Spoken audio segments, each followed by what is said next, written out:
Radhe Radhe students, मेरा नाम है गिरीश नायक और आप सभी का स्वागत है दिल्ली एकेडमी के ई लर्निंग प्लेटफॉर्म पर।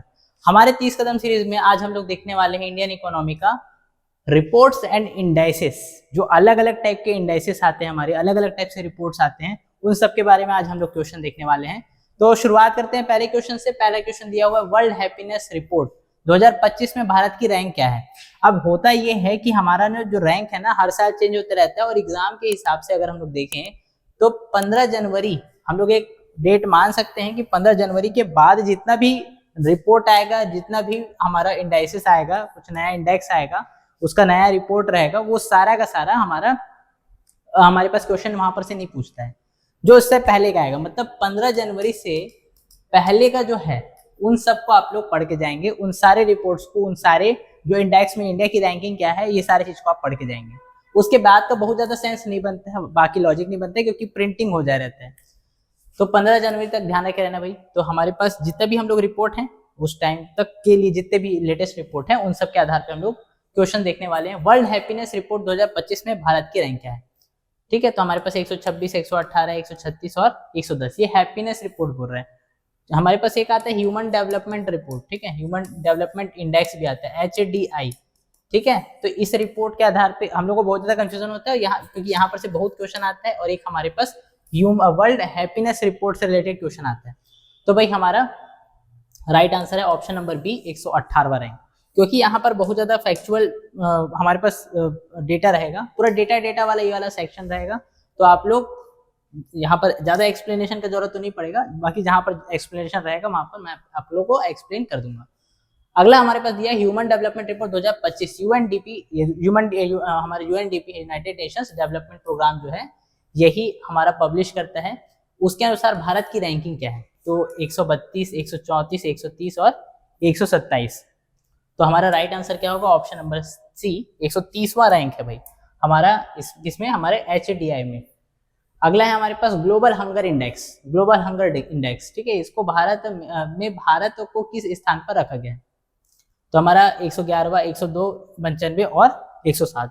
तो हमारा इसमें राइट आंसर है ऑप्शन नंबर बी, 102वां रैंक। ठीक है, 102nd रैंक। ठीक है, अगला क्वेश्चन है हमारा gender gap report. Gender gap report कौन पब्लिश करता है, कौन सा मतलब जो इंस्टीट्यूशन है वो पब्लिश करता है। तो हमारे पास ऑप्शन दिया हुआ है world bank, world economic forum, UNDP and UN women. ठीक है, तो हमारे पास ये जेंडर गैप के बारे में बता रहे हैं। जेंडर गैप जैसे ही हम लोग देखते हैं, ये हमारे HDI से इसका कुछ ना कुछ डायरेक्ट रिलेशन और इनडायरेक्ट रिलेशन टाइप सा फील होता है, क्योंकि हमारे यूनाइटेड नेशंस भी जेंडर्स के लिए, जो हमारे वुमेन्स के लिए, वुमेन्स के एम्पावरमेंट के लिए अलग अलग टाइप के रिपोर्ट्स लाते रहते हैं, इंडेक्स लाते रहते हैं। तो यहाँ पर कंफ्यूजन हो सकता है, लेकिन ध्यान रखें हमारा आंसर होगा world economic forum. World economic forum जो है वो है हमारा जेंडर गैप रिपोर्ट लेके आता है। अगले क्वेश्चन में हम लोग चलते हैं हेनले पासपोर्ट इंडेक्स, बहुत ज्यादा चर्चित रहता है। ये जो रिपोर्ट है, ये हम लोग को बताता है कि कौन से देश का वीजा जो है, ठीक है, वो कितना ज्यादा मतलब स्ट्रांग है, स्ट्रांगनेस को बताता है। ठीक है, किस देश का पासपोर्ट कितना ज्यादा स्ट्रांग है, उस चीज को बताता है। तो हमारे पास ऑप्शन दिया हुआ है, हमारे पास 80th रैंक, 82nd, 85th और 87। ठीक है, तो हमारा राइट आंसर होगा option number C, 85th rank.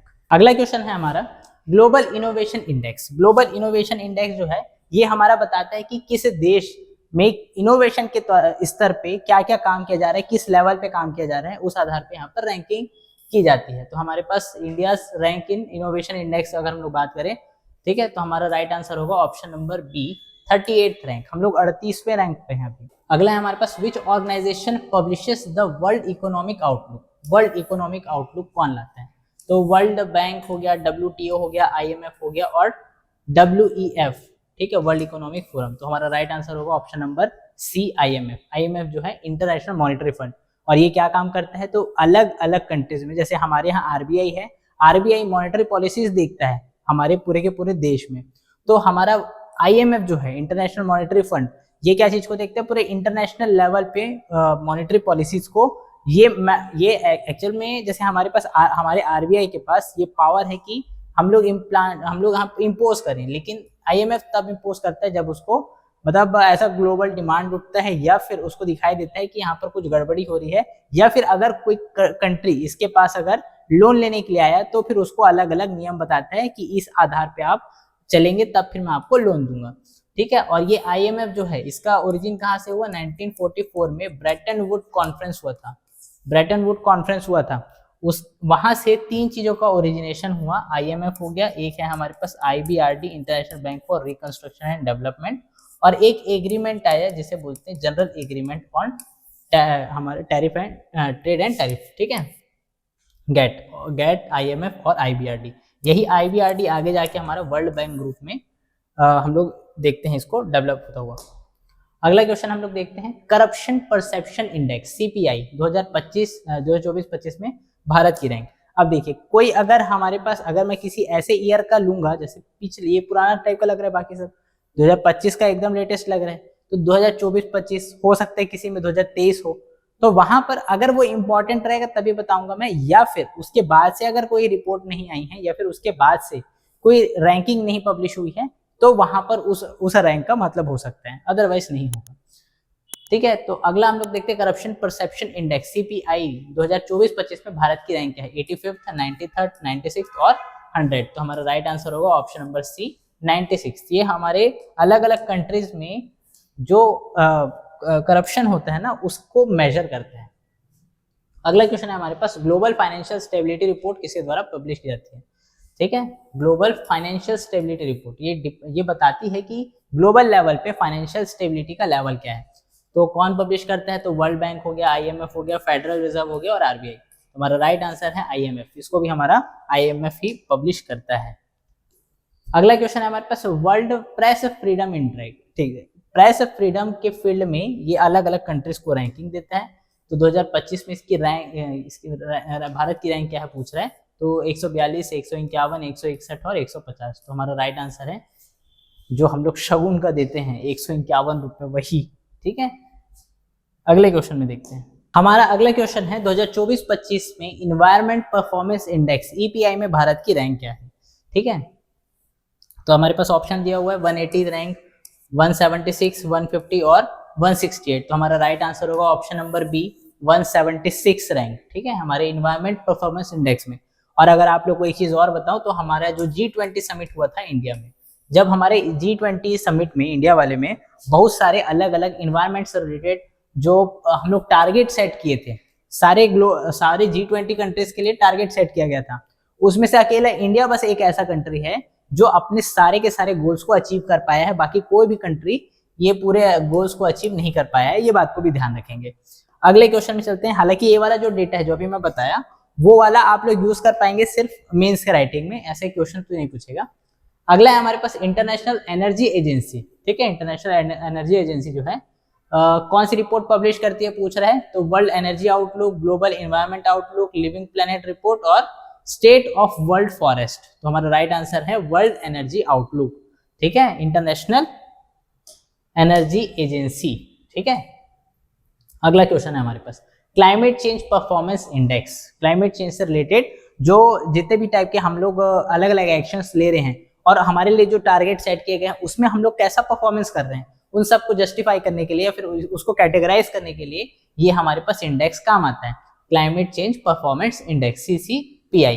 तो ये हमारे पास ऑप्शन क्या क्या दिया हुआ है, UNEP, IPCC, जर्मन वॉच और ग्रीन पीस, ठीक है। तो हमारा राइट आंसर होगा जर्मन वॉच, ठीक है, जर्मन वॉच, ये हमारा राइट आंसर है। अगले क्वेश्चन में हम लोग चलते हैं। अगला क्वेश्चन है हमारा वर्ल्ड बैंक के latest logistic performance index LPI में भारत की रैंक है, ठीक है, लॉजिस्टिक परफॉर्मेंस इंडेक्स। तो हमारे पास यहाँ पर ऑप्शन क्या क्या दिया हुआ है, 38th, 44th, 34th और 40th रैंक, ठीक है। तो हमारा राइट आंसर होगा option number A 38th rank है, ठीक है, लॉजिस्टिक परफॉर्मेंस इंडेक्स में।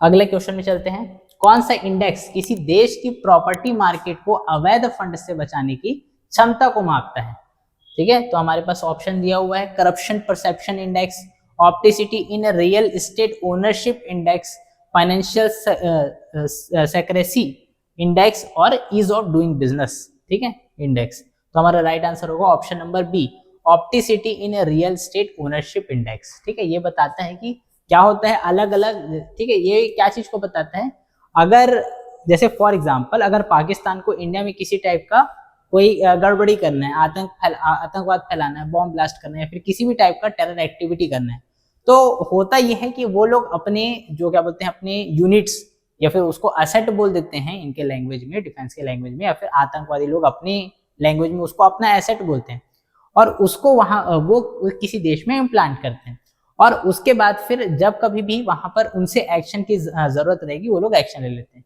लेकिन जब तक एक्शन नहीं बोला गया तब तक तो वहीं पर है, तो वो लोग क्या कर लेते हैं, प्रॉपर्टी परचेज कर लेते हैं, और इसको करते हैं वो अवैध तरीके से। ठीक है, तो कुछ ऐसा हम लोग का ये है। ठीक है, तो उस चीज को ये मेजर करता है, अवैध फंड से बचाने की क्षमता को मापता है। ठीक है, और अब यहाँ पर जो फंडिंग रहेगा ना, वो डेफिनेटली वो पैसा तो ऐसा नहीं है कि क्या बोलते हैं यहाँ के इंडियंस ही, हो सकते हैं कुछ इंडियंस ऐसे भी हैं जो गड़बड़ी करने के लिए आतुर रहते हैं, जो लोग को गड़बड़ी करना ही रहता है, अपने ही देश के नुकसान के लिए वो लोग तैयार रहते हैं, ऐसे लोग तो करेंगे, लेकिन इसके अलावा जो मेन फंडिंग है वो तो बाहर से ही होती है। ठीक है, तो हमारा right answer option number B है। अगले क्वेश्चन में चलते हैं।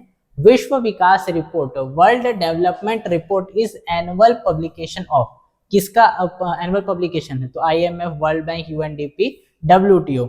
तो हमारे पास वर्ल्ड डेवलपमेंट रिपोर्ट जो है वर्ल्ड बैंक द्वारा पब्लिश किया जाता है। ठीक है, अगला क्वेश्चन हमारे पास, ग्लोबल रिस्क रिपोर्ट कौन सा संगठन प्रकाशित करता है, ग्लोबल रिस्क रिपोर्ट की बात कर रहे हैं, तो हमारा क्या है, विश्व स्वास्थ्य संगठन, वर्ल्ड इकोनॉमिक फोरम, विश्व आर्थिक मंच, यूनेस्को और एमनेस्टी इंटरनेशनल। तो हमारा राइट आंसर होगा यहाँ पर, ग्लोबल रिस्क की बात कर रहे हैं ना, यहाँ पर हमारा वर्ल्ड इकोनॉमिक फोरम इस चीज को पब्लिश करते हैं। अगले क्वेश्चन में चलते हैं, ऑप्शन नंबर 20 का राइट रहेगा। अगला है हमारे पास state of world population, state of world population, इसको कौन जारी करता है। ठीक है, तो हमारे पास ऑप्शन दिया है यूनिसेफ, UNFPA, WHO और UNDP। ठीक है, तो यूनिसेफ, भाई ये यूनिसेफ तो हमारे जो चाइल्ड केयर के लिए डेवलपमेंट, जो चिल्ड्रंस के लिए डेवलपमेंट के लिए हम लोग प्रोग्राम चलाते हैं, उन सब के लिए ये निर्धारित किया गया यूनाइटेड नेशंस का अपना एक एजेंसी है। UNFPA ये हमारा राइट आंसर है। आगे हम लोग देख लेते हैं, एक है WHO है हमारा वर्ल्ड हेल्थ ऑर्गेनाइजेशन, एक है हमारे पास यूनाइटेड नेशंस डेवलपमेंट प्रोग्राम। तो ये सारे हमारे, ठीक है, जो यूनाइटेड नेशंस के अलग अलग एजेंसीज हैं। अगले क्वेश्चन में देखते हैं हम लोग, नेटवर्क रेडीनेस इंडेक्स 2024-25 में भारत की रैंक क्या है, तो हमारा 60th, 40th, 72nd और 55th। तो हमारा राइट आंसर है 60th रैंक है भाई हमारा नेटवर्क रेडीनेस इंडेक्स में। अगला क्वेश्चन है हमारे पास, world investment report, world investment report, ठीक है, इसको कौन प्रकाशित करता है, तो हमारा WTO, UNCTAD, वर्ल्ड बैंक और IMF। तो हमारे पास अगर हम लोग बात करें, ये ट्रेड को देखते हैं हमारा वर्ल्ड, ठीक है, WTO जो है, ठीक है, और ये भी क्या है हमारे ट्रेड से ही रिलेटेड है। वर्ल्ड बैंक हमारे अलग अलग, ये बैंकिंग सेक्टर इंटरनेशनल बैंक है, ठीक है, जिसके 5 अलग अलग ऑर्गन्स हैं। ठीक है, IMF जो है ये मॉनेटरी रेगुलेशंस को देखता है इंटरनेशनल लेवल पे। तो हमारा राइट आंसर क्या है इसमें, ये वर्ल्ड इन्वेस्टमेंट रिपोर्ट की बात कर रहे हैं, तो हमारे UNCTAD आएगा। ये बहुत इंपॉर्टेंट ऑर्गेनाइजेशन है और हमारे पेपर 7 के पार्ट 2 में भी इसको हम लोग को पढ़ना होता है। तो आप लोग कमेंट सेक्शन में जल्दी से बताइए कि UNCTAD का फुल फॉर्म क्या होता है। अगला क्वेश्चन है हमारे पास, global peace index, global peace index किस संस्थान द्वारा जारी किया जाता है, Amnesty International, Institute for economics and piece, ठीक है, ग्लोबल पीस के लिए तो पीस एक हमारे पास नाम में इसका काम छुपा हुआ है, पीस लिखा हुआ है, यही हमारा राइट आंसर है। अगला और देख लेते हैं, ह्यूमन राइट्स वॉच, ठीक है, यूनाइटेड नेशंस। तो हमारा राइट आंसर है option number B, institute for economics and piece. ठीक है, अगले क्वेश्चन में हम लोग चलते हैं। अगला क्वेश्चन हमारे पास, travel and tourism development index, ठीक है, travel and tourism development index, इसमें कौन सा संगठन जारी करता है, तो UN tourism, world economic forum, IATA और यूनेस्को। तो भाई देखिए, एक बात को ध्यान रखिए, हमारे पास ये travel and tourism development index, ऐसा लगेगा कि यूनाइटेड नेशन का टूरिज्म जो टूरिज्म वाला जो एजेंसी है वो करता होगा, तो नहीं। यूनेस्को जो हमारे पास अलग अलग हेरिटेज साइट्स की प्रोटेक्शन करता है और उनके एनहेंसमेंट के लिए प्रोग्राम चलाते हैं, वो होगा आंसर ऐसा लगता है, लेकिन वो भी नहीं। हमारा राइट आंसर है वर्ल्ड इकोनॉमिक फोरम, ठीक है, वर्ल्ड इकोनॉमिक फोरम हमारा राइट आंसर है। अगले क्वेश्चन में चलते हैं, हेनली पासपोर्ट इंडेक्स 2025 के अनुसार दुनिया का सबसे मजबूत पासपोर्ट किस देश का है, तो ये इसके बारे में एक छोटा सा हिंट देता हूं। यहाँ पर एक शेर का प्रतिमा है जहां पर से पानी निकल रहा है। अब आप लोग कमेंट सेक्शन में जल्दी से बताइए कि इसका राइट आंसर क्या होगा, क्योंकि ये ऐसा कंट्री है जहां पर बहुत सारी चीजों में सुशासन के लेवल पे देख लिया जाए और बहुत सारी चीजों में ये बहुत अच्छा है। और यहाँ पर हेनली पासपोर्ट इंडेक्स में जनरली इसका रैंक बहुत अच्छा ही रहता है, ठीक है, अक्सर ये टॉप में रहता है। तो आप लोग जल्दी से कमेंट सेक्शन में बताइए कि इसका राइट आंसर कौन सा है, ऐसा कौन सा कंट्री है जिसका पासपोर्ट सबसे ज्यादा मजबूत है। अगला क्वेश्चन है, कौन सी रिपोर्ट भारत में मीडिया स्वामित्व और राजनीतिक प्रभाव के केंद्रीकरण पर प्रकाश डालती है? ये मीडिया से रिलेटेड है, तो मीडिया से रिलेटेड है तो हमारे पास ऑप्शन देखिए, कई बार ना क्या होता है हमारे पास, अगर हम लोग को रिपोर्ट कौन पब्लिश करता है हम लोग को अच्छे से आइडिया नहीं लग पाते रहते हैं कि क्या हो सकता है, तो उसमें ना नाम में उसका काम छुपा रहता है। तो आप लोग ने नाम में भी कई बार आंसर सही आंसर ला सकते हैं। तो हमारे पास क्या दिया हुआ ऑप्शन, क्या किया, वर्ल्ड हैप्पीनेस रिपोर्ट, ये हैप्पीनेस के फील्ड में काम करेगा। और हमारे पास पूछ रहा है, हमारे मीडिया से रिलेटेड बात कर रहे हैं ना, concentration of media ownership and political influence. तो हमारे पास अगला क्वेश्चन क्या दिया, अगला ऑप्शन दिया हुआ है world press freedom index, global innovation, ये इनोवेशन से रिलेटेड है, ह्यूमन डेवलपमेंट रिपोर्ट, ये हमारे ह्यूमन डेवलपमेंट से रिलेटेड है। तो हमारा राइट आंसर क्या होगा, वर्ल्ड प्रेस फ्रीडम इंडेक्स, ये क्या है, हमारे प्रेस फ्रीडम से रिलेटेड है। अगला क्वेश्चन है हमारे पास, एनर्जी ट्रांजिशन इंडेक्स किसके द्वारा प्रकाशित किया जाता है? तो हमारे पास ऑप्शन दिया हुआ है IEA, WEF, ओपेक और IRENA, ठीक है। तो हमारे पास ये चार ऑप्शन दिए हुए हैं। इसमें अगर हम लोग बात करें तो हमारा ये सब के सब हमारे अलग अलग फील्ड में एनर्जी से रिलेटेड है, ठीक है। इंटरनेशनल हमारा एनर्जी एजेंसी है, ठीक है, WEF है, ओपेक है, ओपेक बहुत ज्यादा चर्चा में था भाई, इसलिए ओपेक के बारे में अच्छे से चीजों को पढ़ ले रहेंगे। एक हमारे पास ओपेक है और एक हमारे पास ओपेक प्लस है। ये ऑयल एक्सपोर्टिंग कंट्रीज का एक ग्रुप है। यहाँ पर हुआ क्या, सब अपने अपने अलग अलग रेट पे बेच रहे हैं, तो फिर एक रेगुलेशन हो, इन सब के ऊपर एक नियमन हो कि एकदम ज्यादा भी प्रोडक्शन ना करें। ये सारी चीज को देखते हुए ना एक ऑर्गेनाइजेशन का एस्टेब्लिशमेंट किया गया जिसका नाम है ओपेक। और बाद में फिर कुछ और कंट्रीज भी इसमें ऐड होना चाहते थे जो ऑयल का प्रोडक्शन तो करते हैं लेकिन इसके मेंबर नहीं है, तो उनके लिए एक अलग से कॉन्सेप्ट आया, एक अलग से ग्रुप बना ओपेक प्लस, ठीक है। तो जिसमें ओपेक कंट्रीज तो है ही, उसके अलावा जैसे रशिया जो है ओपेक का मेंबर नहीं है लेकिन रशिया जो है ओपेक प्लस का मेंबर है। तो हमारा राइट आंसर क्या है, इस क्वेश्चन का राइट आंसर है हमारा ऑप्शन नंबर बी, WEF।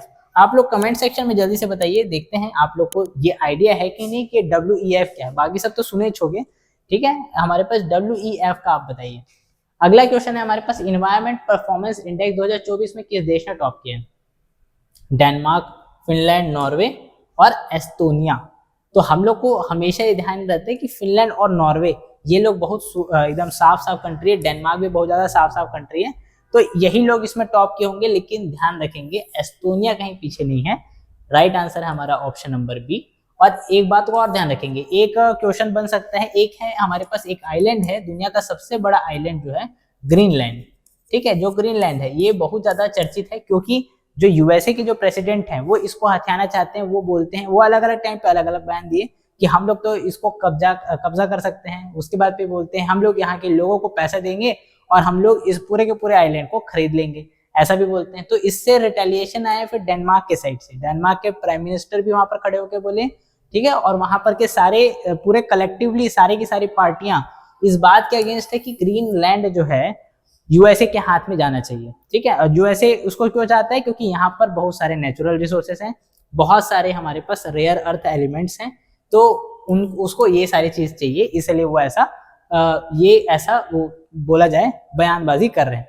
तो इसलिए डेनमार्क को भी याद रखे रहेंगे, ग्रीनलैंड को भी याद रखे रहेंगे, ठीक है। तो हम लोग अगले क्वेश्चन में चलते हैं। अगला क्वेश्चन है हमारा, ग्लोबल इनोवेशन इंडेक्स 2025 में भारत किस क्षेत्र में पहले स्थान पर है? ठीक है, अलग अलग, ठीक है, इनोवेशन के फील्ड में रीजन वाइज अगर हम लोग देखें तो इंडिया कहां पर टॉप किया है ऐसा बोल रहे हैं। तो हमारे पास ऑप्शन है east Asia, central and southern Asia, middle east और ब्रिक्स नेशंस। तो भाई ब्रिक्स नेशन में तो हम चाइना जो है वो बहुत ज्यादा आगे है, तो हम लोग यहाँ पर तो टॉप नहीं किए हैं। ईस्ट एशिया में भी हम लोग नहीं आते, हम लोग का एरिया कौन सा है, हम लोग का सेंट्रल एंड सदर्न एशिया, इसमें हम लोग आते हैं। तो हमारा राइट आंसर है ऑप्शन नंबर बी। अगले क्वेश्चन में चलते हैं, ओम्बुड्समैन स्कीम की वार्षिक रिपोर्ट किसके द्वारा प्रकाशित की जाती है, किसके द्वारा जारी की जाती है? तो हमारे पास ऑप्शन दिया हुआ है मिनिस्ट्री ऑफ फाइनेंस, सेबी हो गया, आरबीआई हो गया और इडाई हो गया। तो हमारा राइट आंसर होगा ऑप्शन नंबर सी, आरबीआई, ठीक है, रिजर्व बैंक ऑफ इंडिया द्वारा। अगला है हमारे पास 2025 में किस इंडेक्स ने इस एज ऑफ एआई, ठीक है, एज ऑफ एआई के बारे में, ठीक है, पर फोकस करते हुए नए मॉडल का इस्तेमाल किया? तो हमारे पास ऑप्शन दिया हुआ है global hunger index, human development index, world press freedom index और ग्लोबल जेंडर गैप।